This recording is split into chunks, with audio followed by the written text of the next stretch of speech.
5 legislative days left before the Affordable Care Act tax credits expire. And we have yet to see a Republican plan to prevent tens of millions of Americans from experiencing dramatically increased premiums, copays, and deductibles. We know that premium increases, in some cases, will be $1,000 or $2,000 per month. This is going to make health care unaffordable for millions of working class Americans, middle class Americans, and everyday Americans. And yet Republicans are continuing to bury their heads in the sand, completely and totally uninterested in finding common ground to make life better for the American people, in this instance, by extending the Affordable Care Act tax credits. House Democrats remain ready, willing, and able to sit down with our Republican colleagues anytime, any place, and anywhere in order to enact a bipartisan agreement that protects the health care of tens of millions of Americans, to fix our broken health care system, and to deal with the Republican health care crisis decisively, which is crushing the American people. But Republicans continue to pursue a my way or the highway approach, which has gotten them nowhere this year, and it's consistently hurt the American people. All across the country, we are seeing Republican extremism being rejected. Most recently, in the city of Miami, a city that is more than 70% Latino, in a county, Miami-Dade, that Donald Trump just won in 2024. And a year later, a Democrat was elected as mayor of Miami for the first time in nearly 3 decades, by 20 points. And yet Republicans continue to ignore the reality that is unfolding all across the country. The American people are rejecting your extremism and embracing our focus on driving down the high cost of living, dealing with the affordability crisis, which is real, it's not a hoax, and fixing our broken health care system. And at this point, all we need are 4 Republicans in the House. There are 220 of you. All we need are 4 Republicans to partner with us. Let's find a path forward, and we can extend the Affordable Care Act tax credits. Questions? Leader Jeffries. Mr. Leader. Good morning, thank you. Democrats obviously pushed for the extension of these subsidies during the shutdown. You had the group of Democrats in the Senate who said, give us a vote on health care, we'll reopen the government. Still no solution. Were all of those tactics worked? Donald Trump and Republicans control the House, the Senate, and the presidency. They made the decision to shut the government down because they rather shut the government down than extend the Affordable Care Act tax credits. That's not simply my perspective. That's the perspective of the American people, who consistently have held Republicans responsible correctly for the government shutdown. So that's not a question for me to answer. That's a question for Republicans to answer. But you don't have a resolution. Why did they shut the government down? We've raised the issue of the Affordable Care Act tax credits, and by the way, the overwhelming majority of the American people are with us. That's not just Democrats and independents. Overwhelmingly, that's a majority of Republicans who believe that the Affordable Care Act tax credits should be extended. 5 legislative days left before tens of millions of people experience dramatically increased health care premiums. Why have we still not seen a plan from Mike Johnson? He's been promising a health care plan for months. It's missing because their plan is to rip health care away from the American people. Leader Jeffries. There's talk of allowing a floor vote on this Fitzpatrick-Swazi Golden plan. Does that potentially give you guys an opening to get this done this year? Is there any hope here from that? We're all hands on deck to extend the Affordable Care Act tax credits, but Mike Johnson hasn't reached out to us. as Democrats to have a conversation about finding a path forward, which suggests to me that Mike Johnson is not serious about protecting the health care of the American people. The Indiana Senate stopped President Donald Trump's redistricting push in the state. Given that development, are Democrats still full speed ahead on redistricting, or should you guys consider a more reserved approach right now? Donald Trump launched this unprecedented effort to gerrymander congressional maps all across the country as part of his scheme to rig the midterm elections. There were many skeptics and critics out there who argued that our efforts to take back the House was doomed because of some master plan that Donald Trump concocted that apparently as Democrats we were just supposed to unilaterally disarm, roll over and play dead, and allow Republicans to steal the midterm elections. We said from the very beginning, that ain't happening. And now it's obvious to everyone. Beginning, of course, with the dramatic actions taken initially by Texas Democrats to use every tool available to them to either block the Texas scheme to rip 5 seats away from us, or elevate the issue so that the American people know across the country what Republicans are up to. And beginning in California, we have responded decisively. And the reality of the situation is that Republicans may have started this redistricting battle. We, as Democrats, plan to finish it. Thank you, Mr. Leader. The Trump administration earlier this week announced the settlement with some Republican-controlled states to effectively end the SAVE program, the repayment program that President Biden created during his administration. It will affect up to 7 million borrowers. You've been very critical of Republicans, saying that they're exacerbating the affordability crisis as you see it. Do you see the end of this program and what the Education Department is doing by announcing this proposed settlement as potentially hurting even more Americans who could be forced into less generous, programs, have more trouble paying their student loans back? How do you see student loan debt within the context of the affordability crisis? Well, the Trump administration has launched an all-out assault on public education in America. They have destroyed the Department of Education in real time. And they're going after hardworking American students, including college students, who are just simply trying to experience the American dream. An American dream that is increasingly out of reach for far too many hardworking American taxpayers. And the American people know it. And the American people also know that Donald Trump's administration and Republican policies have been a complete and total disaster. That's why this guy is at like 36% in approval. They're losing elections all across the country, literally in deep red parts of the country, including, most recently, in Miami and in Georgia, where the Republicans lost a special election for a state house seat that Donald Trump had just won by more than 12 points. And so, from our vantage point, listen, we want to work with anyone to find the common ground to actually solve the problems that the American people want us to solve. And that's lowering the high cost of living and fixing our broken health care system while cleaning up corruption at the same period of time. And the assault on all of the things that have been done, including trying to ease the debt burden that students across this country have confronted, is irresponsible. And is further evidence of the fact that Republicans never intended to keep their promise to lower costs on day one, because they haven't done a damn thing to make that happen. Leader Jeffries. Hold on. Mr. Leader. Who's speaking?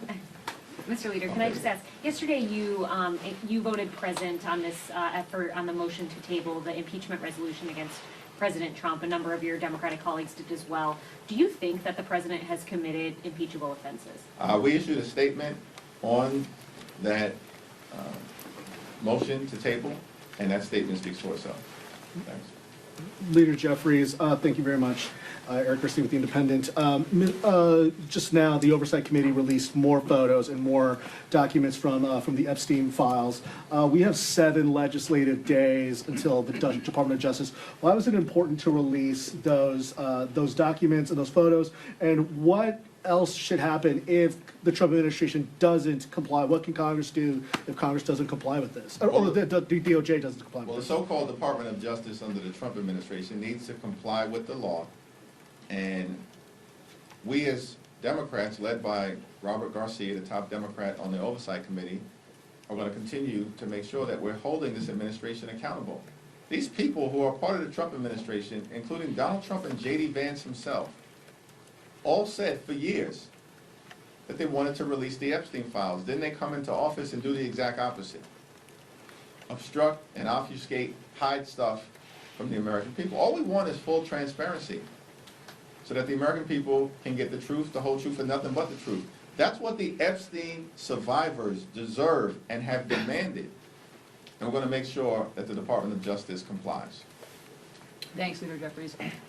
You say that at least 4 Republicans are needed to cross the aisle to get health care done. Well, there are nearly a dozen Republicans who have signed on to the discharge petition for both the Fitzpatrick bill and for the Gottheimer bill. Why not endorse one of them or both of them and encourage your members to sign on as well to get the ball rolling in that respect? We're actively reviewing those 2 discharge petitions, and we'll have more to say about it early next week. But what is clear, time is running out. Where were these Republican ideas over the last several months? You know what? They were so busy shutting the government down. Donald Trump's busy playing golf. They could find $40 billion to bail out their right-wing dictator friend in Argentina. They're pardoning people like George Santos and Rudolph Giuliani. And they're running around trying to promote their one big ugly bill, which enacted the largest cut to Medicaid in American history. That's what got the ball rolling on the Republican health care crisis. And as a result, hospitals, nursing homes, and community-based health centers are closing all across the country, including in rural America. They ripped food assistance out of the mouths of hungry children, veterans, and seniors, and they did all of that with great urgency so they could reward their billionaire donors with massive tax breaks. And they made those tax breaks permanent. And now at the 11th hour, they're scrambling. It still remains the case that the most direct path forward is a straightforward extension of the Affordable Care Act tax credits.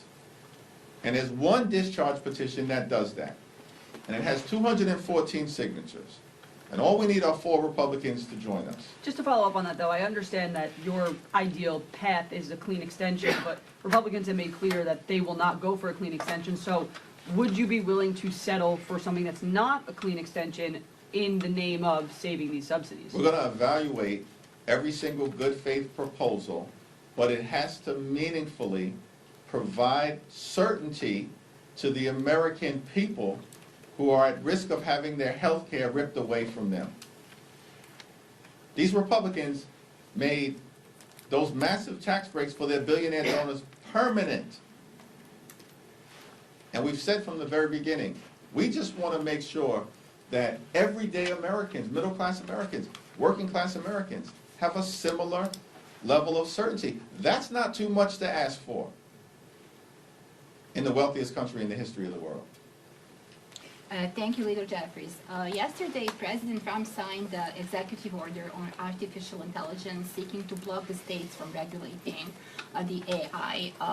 Specifically, and I want to ask you about specifics in this EO, it directs DOJ to create a litigation task force and challenge any state that they view doesn't comply with whatever the national standard is. It also gives powers to Secretary of Commerce to impose restrictions on state funding and also aims to regulate truthful output. So my questions to you, I have several. First, what is your position on the EO? Should Americans be concerned that the AI policy is being set through executive order instead and litigation instead of open debate in the Congress? If this approach becomes a standard, what is going to stop any future president from using DOJ to go against and challenge any state law they want? And finally, is this EO about innovation, or is it about expanding presidential powers? Well, Donald Trump has tried to conduct himself like a wannabe king from the very beginning. The American people are clearly rejecting that approach. And on artificial intelligence, this is a complicated thing, a transformative innovation that has the possibility of bringing great societal benefits, particularly in the areas of medicine and education, as it relates to reaching young people who live in historically under-resourced parts of the country. But at the same period of time, it's our view that this transformative technology in the hands of bad actors presents risks of creating societal harm. And this is why a thoughtful approach is needed. Not a my way or the highway executive order. In our view, related to Donald Trump's most recent action connected to artificial intelligence, is that he doesn't have the authority to do it.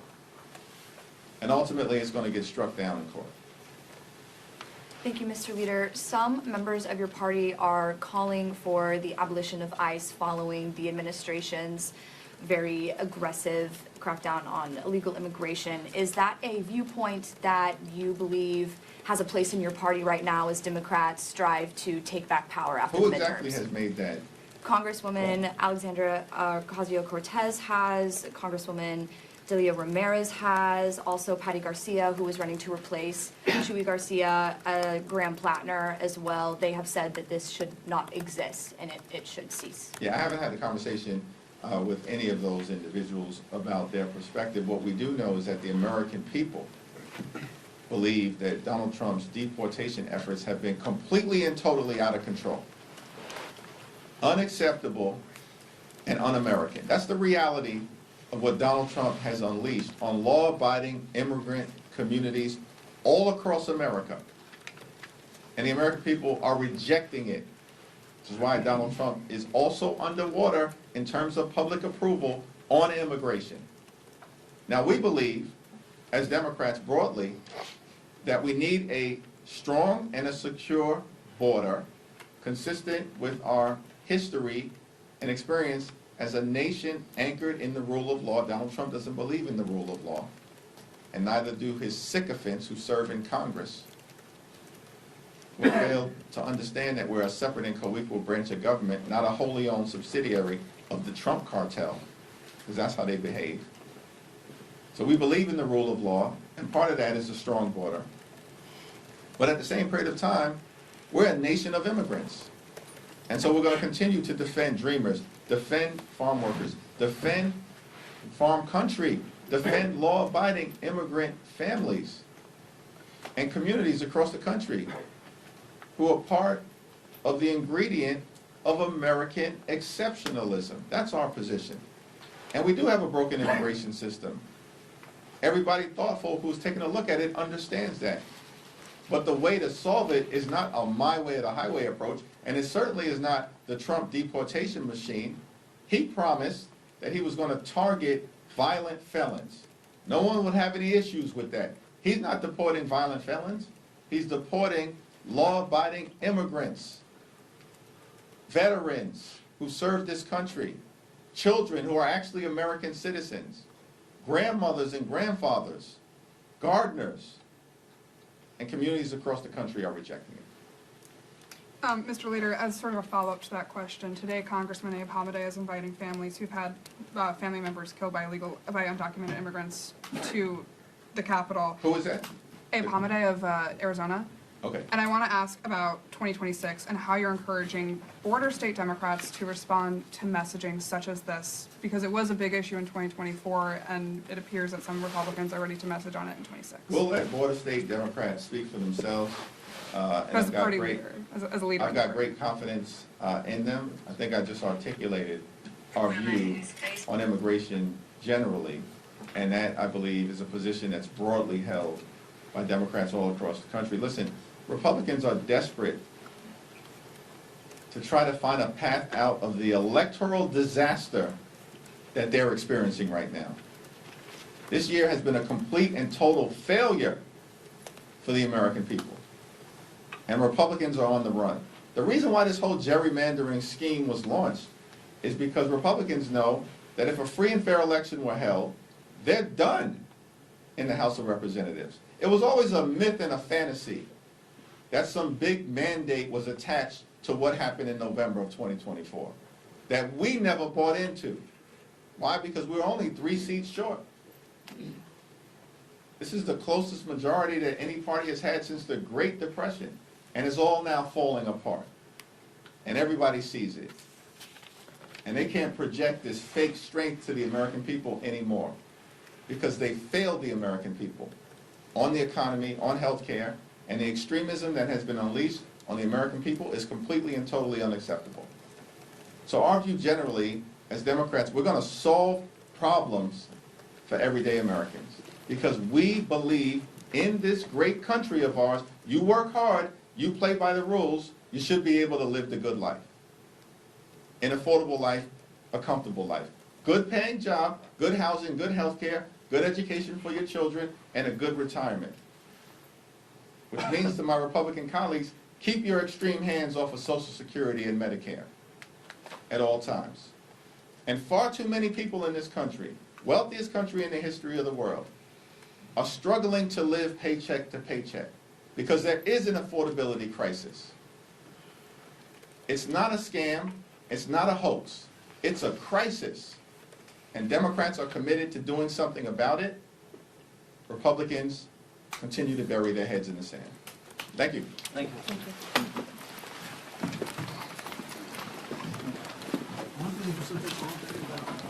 I was going to ask about